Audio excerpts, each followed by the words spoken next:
दोस्तों, welcome back to my channel Hindi explain Kahaniyan. बहुत सारी कहानी कोरियन, इंग्लिश, हिंदी, मतलब यार तमिल, तेलुगु जो भी ले लो, जितने भी चैनल्स है, नेटफ्लिक्स ले लो, हॉटस्टार ले लो, जहाँ पे भी आ रही है वो बहुत ही हैपनिंग है। तो उसकी कहानी हिंदी में मेरे चैनल को आपको ज़रूर मिल जाएगी। So like share subscribe to my channel Hindi explain Kahaniyan. तो आज हम सुनने वाले ऐसे एक तड़कती भड़कती सस्पेंस थ्रिलर और बाय गॉड एक पैराडॉक्स वाली कहानी, जिसका नाम है, जो कोरियन ड्रामा आया है नेटफ्लिक्स पे, जिसका नाम है किलर पैराडॉक्स। तो इसकी कहानी मेरी जुबानी। तो देखते हैं यहाँ पे क्या हो रहा है। तो सबसे पहले स्टार्टिंग में भाई जब एक एपिसोड आता है ना, तो वहाँ पे हमें दिखाई देते कि कोरियन एक मिडिल क्लास फैमिली है। वहाँ पे मतलब हमारे दो पेरेंट्स हैं, मतलब, और उनके दो बेटे, एक बेटा और बेटी। बेटी की शादी, और बेटा जो है ना, बाय गॉड पढ़ाई में थोड़ा सा कच्चा सा है, लेकिन बेटी बहुत ही मतलब हैपनिंग है, उसका करियर काफ़ी अच्छा बन रहा है, उसकी शादी होने वाली है जल्द ही। लेकिन बेटा जो है वो ज़्यादा पढ़ाई नहीं करता, और घर को, मतलब घर की एक लोअर मिडिल क्लास टाइप वो फैमिली होती है, तो घर को सपोर्ट करने के लिए पढ़ाई के साथ वो एक पार्ट टाइम जॉब भी करता है एक मेडिकल शॉप में, जहाँ पे मतलब काफ़ी सारी दवाई और उसके साथ काफ़ी सारी चीज़ें भी मिलती है। लेकिन वो थोड़ा सा मायूस सा होता है, कह सकते हैं डिप्रेशन, पर डिप्रेस नहीं होता है, मायूस होता है। ये क्या ही ज़िंदगी है, पैसा कमाओ, पढ़ाई करो, दोनों भी जो चीज़ उसको बिल्कुल पसंद नहीं आती।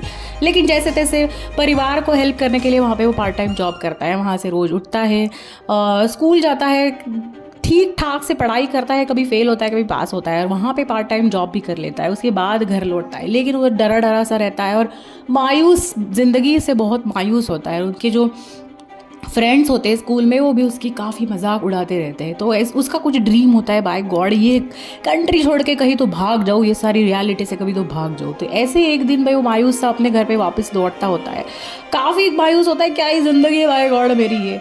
तो चलते चलते उसके सामने एक आदमी आता है, और उसको वो कुछ मांगने की कोशिश करता है। लेकिन जब वो मांगने की कोशिश करता है, मतलब जैसे कि सिगरेट उसको लेनी होती है, तो वो बोलता है भाई lighter they they.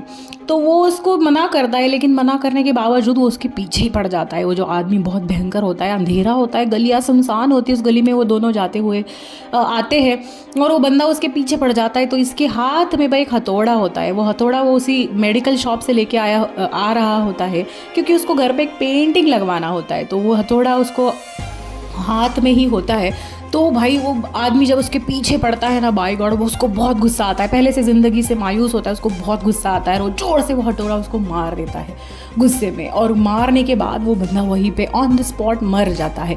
Oh my God, ये सीन देख के वहाँ पे तब भी भाई एक लेडी आती है, उसका एक डॉग रहता है, लेकिन वो बहुत डर जाता है, उसे लगता है उसको पता चल गया कि इस बंदे को मैंने मार दिया है। तो वो जैसे तैसे वहाँ पे मतलब बहुत ही ज़्यादा डर जाता है, लेकिन उसको समझ में आता है कि भाई ये लेडी तो अंधी है। तो वहाँ से वो जैसे तैसे भाग निकलता है और अपने घर वापस आता है। तो ली टैंग जो हमारा, ये भाई गॉड, ये मायूस वाला बंदा है, जैसे तैसे करके घर पे भाग आता है, लेकिन वो वहाँ पे मर जाता है। और उसकी सब जगह पे न्यूज़ चैनल पे न्यूज़ आने लगती है कि ये इस सुनसान गली में रात में खून हो गया है, बहुत ब्रूटल तरीके से, जिसको एक बंदे ने मतलब हमें तो पता है ली टैंग ने इसको मारा है, लेकिन एक बंदे ने उसको ब्रूटल तरीके से हथौड़े पे सर पे वार करके उसे मार डाला है। तो ये देख के वो घर पे आता है, उसको बहुत मतलब वो बहुत डर जाता है। अब उसको लगता है पता नहीं क्या ही होगा मेरे साथ, पुलिस मुझे पकड़ने ज़रूर आएगी। तो यहाँ पे एंट्री होती है हमारे डिटेक्टिव का नाम है जैंगनाम। सो जैंगनाम जो है ना भाई, वो एक बेहतरीन डिटेक्टिव होते हैं, उनके डिपार्टमेंट पे काफ़ी उन्होंने ऑलरेडी वर्क किया होता है, और अब ये केस उनके हाथ में आता है, वो अब तहकीकात करना शुरू कर देते हैं। यहाँ पे हमारे जो ली टैंग है ना भाई, उनको लगता है घर पे चुप के बैठूंगा तो सबको और शक होने लगेगा, तो वो अपना रूटीन शुरू रखते हैं। तो वो आते हैं, मेडिकल में आते हैं, वही पार्ट टाइम, कॉलेज जाते हैं, पार्ट टाइम जॉब उनका शुरू रखते हैं, डरे डरे से रहते हैं। तो वैसे ही जो हमारे डिटेक्टिव जैंगनाम जो है ना भाई, वो ऐसे तहकीकात करते करते, क्योंकि वो लेन उस मेडिकल के पास में होती है, तो उसी मेडिकल में एक बार आते हैं, वो ली टैंग से मिलते हैं, उससे काफ़ी सवालात भी करते हैं। तो जैंगनाम एक बार ली टैंग से मिलते हैं, काफ़ी सवालात पूछते हैं, लेकिन उनको ऐसे शक करने लायक कुछ दिखता नहीं, क्योंकि वो बहुत ही मायूस टाइप का बंदा होता है। तो ऐसे ही तहकीकात करते करते यहाँ पे जैंगनाम को हमें एक स्टोरी दिखाई देती है कि उनके जो फादर है वो हॉस्पिटल में एडमिट होते हैं, वो बहुत ही बेहतरीन डिटेक्टिव होते हैं, काफ़ी सारी केसेस उन्होंने हैंडल की होती है। तो यहाँ पे ली टैंग जो अपनी एक रूटीन से ज़िंदगी बिताते रहते हैं, उन्होंने खून किया हुआ होता है, लेकिन फिर भी वो एक्चुअल में एक हॉस्टल में रहते हैं, लेकिन कभी कभी अपने पेरेंट्स को मिलने उनके गाँव भी जाते रहते हैं। वो ऐसे ही हालात में उनकी मॉम से मिलने जाते हैं और मतलब प्रेयर्स भी करते हैं, सब उनका एक रूटीन सा शुरू रहता है, लेकिन ज़िंदगी से वो मायूस अभी भी रहते हैं। खून जो किया है उन्होंने उससे डरे डरे से रहते। तो एक दिन ऐसे वो मेडिकल में जाते हैं, तो वही जो बंदी जहाँ पे उन्होंने खून किया था, जहाँ पे एक अंधी लड़की आई थी एक डॉग के साथ, वही बंदी उसी सेम मेडिकल में आते हैं। उसे देख के उनके होश उड़ जाते हैं। उन्होंने एक ब्लैक चश्मा पहना हुआ होता है, तो तब उस दिन रात में भी उन्होंने वो ब्लैक चश्मा पहना हुआ होता है। तो वो एक्टिंग तो करती है उनके सामने कि वो बंदी जो है ना वो अंधी है, लेकिन उनकी सेम मेडिकल में आती है और वो उसे ली टैम को धमकी देती है कि अगर मैंने उस दिन रात जो भी हुआ था ना भाई, जैसे हथौड़े से तुमने उस बंदे को ब्रूटल तरीके से मारा है, तो मुझे पता चल गया है, तो अब तू मुझे इतने इतने पैसे दे दे, अगर तूने नहीं दे तो मैं पुलिस को तुम्हारी पूरी जानकारी दे दूंगी। अब यहाँ पे ली टैंग बहुत डर जाता है, उसके पास इतने पैसे नहीं होते, बहुत लोग मिडिल क्लास फैमिली से बिलोंग करता है। तो अब वो सोचता है उसका जो दुकान का मालिक है उससे कुछ पैसे उधार ले ले, तो उससे वो कुछ पैसे उधार लेता है। और वो लड़की उससे कहती है कि मेरे घर पे आ जा और मैं वो पैसे मुझे दे दे। तो जैसे तैसे इधर उधर से वो पैसे जमा करके उसके घर जाता है। जब उसके घर पे वो जाता है तो वो लड़की बोलती है हाँ इस मंथ का इतना जो पैसा है ना भाई ये ठीक है, लेकिन हर मंथ अगर तूने इतना अमाउंट मुझे नहीं दिया तो मैं तुझे छोड़ूंगी नहीं, मैं सब पूरी बातें पुलिस को बता दूंगी और तुम जेल में सड़ते रहना। भाई ये बात सुन के फिर से, और वो जो हथौड़ा वहीं पे छोड़ के ली टैंग आया हुआ होता है ना, वो अंधी लड़की अपने साथ लेके आई होती है, तो सबूत उसके पास रहता है। तो उसके घर में वो आने के बाद वो अंधी लड़की उसको अब इतना सारा डिमांड करती है, तो ली टैंग फिर से बहुत परेशान हो जाता है। उसके पास बिल्कुल पैसे होते नहीं, एक बार अभी पैसे देने के लिए जैसे जैसे उसने जमा किए होते हैं, तो अब वो फिर से फ्रस्ट्रेट हो जाता है। उसी सेम हथौड़ा का वो उसे फ्रस्ट्रेशन में उठाता है, उस लड़की को जोर से मारता है। तब ऑन द स्पॉट वो लड़की भी वहाँ पे मर जाती है, उसी के घर में उसकी मौत हो जाती है। हर तरफ खून ही खून फैल जाता है। ओह माय गॉड, मतलब एक के बाद एक 2 खून इसके हाथों से हो जाते हैं। वही हथौड़ा लेके वो वहीं से दुम दबा के भाग निकलता है, बहुत डरा डरा सा फिर से अपने घर आता है। भाई ये दोनों न्यूज़ की मतलब न्यूज़ पूरे हर जगह पे फैली हुई होती है। तब उसको पता चलता है जो पहले वाला बंदा था जिसको उसने हर मतलब रात में सड़क में मारा था, वो बंदा एक सीरियल किलर होता है, उसके पीछे काफ़ी दिन से पुलिस पड़ी हुई थी। और मतलब एक तरह से मीडिया वाले कहते हैं कि थैंक गॉड वो सीरियल किलर था तो वो मर ही गया। उसको किसने मारा ये तो भाई तहकीकात जारी रहती है। और बाद में इस अंधी लड़की को भाई ये जब मार के दुम दमा के भागता है तो उसकी भी सारी न्यूज़ चैनल पे आने लगती है। और तभी भी एक भयंकर खुलासा होता है। उसके घर में जब पुलिस जाती है तो उसका एक बहुत बड़ा गार्डन होता है। उस गार्डन में जब पुलिस के जो वो स्पेशल डॉग्स रहते हैं वो उसके गार्डन में जब जाते हैं तो उनको पता चलता है कि वहाँ पे एक नहीं 2 नहीं काफ़ी सारे कंकाल उसने अपने गार्डन में मतलब दबा के रखे हैं। तो 3-4 कंकाल उनको मिलते हैं। मतलब पहला वाला बंदा भी एक सीरियल किलर होता है जिसको ली टैंग ने मारा है, और ये अंधी लड़की जिसको ली टैंग ने दूसरी बार मारा है वो भी एक किलर होती है। तो ये बात सुन के उसको समझ में नहीं आता यार मैं ऐसे लोगों को मार रहा हूँ जिनकी तहकीकात में पुलिस काफ़ी सालों से लगी हुई है। तो ये एक पैराडॉक्स टाइप उसका लाइफ में हो जाता है। यहाँ पे जैंग नाम जो होता है ना भाई, तो वो अंधी लड़के का कुत्ता वो अपने पुलिस स्टेशन में लेके आते हैं। तो उनके पुलिस स्टेशन का एक जो पुलिस ऑफिसर होता है उसको बोलते हैं कि इस कुत्ते की अब जिम्मेदारी तेरी। तो एक दिन वो ऐसे उस कुत्ते को लेके टहलने निकलता है रात में। तो वहाँ पे 2 लड़के आते हैं और वो ऑलरेडी से पुलिस सिस्टम से बहुत फ्रस्ट्रेट होते हैं, और वो उनको पता चलता है कि ये कुत्ते के साथ जो बंदा जा रहा है ना भाई वो पुलिस है। वो दोनों उस पर अटैक करते हैं और वहाँ पे वो काइंड ऑफ मतलब बहुत ज़ोर से अटैक करने के बाद वहाँ पे वो पुलिस अफसर वहाँ पे गिर जाता है और वो दोनों लड़के वहाँ से भाग निकलते। पैराडॉक्स ऐसे हो जाता है ना, वो भाग निकलते तब भी उसी सेम गली में, रात सुनसान वाली गली होती है, उसी सेम टाइम पे ली टैंग अपने शॉप से फिर से लौट रहा होता है। एंड वो लड़के उसको बोलते हैं कि बाय गॉड तू इस गली में मत जा, और फिर से उससे कुछ बातें कहने लगते हैं। लेकिन ऑलरेडी उस पुलिस अफसर को मारने के बाद और नशा उनको हो जाता है ड्रग्स लेने के बाद, और तभी ली टैंग उनके सामने आता है। वो दोनों उसको ऐसी तैसी बातें करने लगती, तब ली टैंग को और गुस्सा आ जाता है और वो उन दोनों को भी मार देता है। अब इस बार हथौड़े के साथ भाई एक ईंट जो होती है ना भाई ब्रिक, उससे उन दोनों को वो मार देता है और उनकी लाश एक जगह पे मतलब काइंड ऑफ छुपा देता है, और फिर दुम दबा के भाग के फिर से अपने वापस घर आता है। तो ये पैराडॉक्स शुरू हो जाता है भाई। ली टैंग अब ऑलरेडी 2 हत्याएं कर चुका होता है, ये 2 लड़के नए और उसी सेम गली में सेम जगह पे फिर से मार देता है और वो भाग निकलता है। यहाँ पे पुलिस डिटेक्टिव तहकीकात करने लगती है। जैंग गैम जो होते हैं ना भाई उनको कुछ क्लूज तो मिल ही जाते हैं, लेकिन वो ली टैंग तक अभी तक नहीं पहुँच पाते।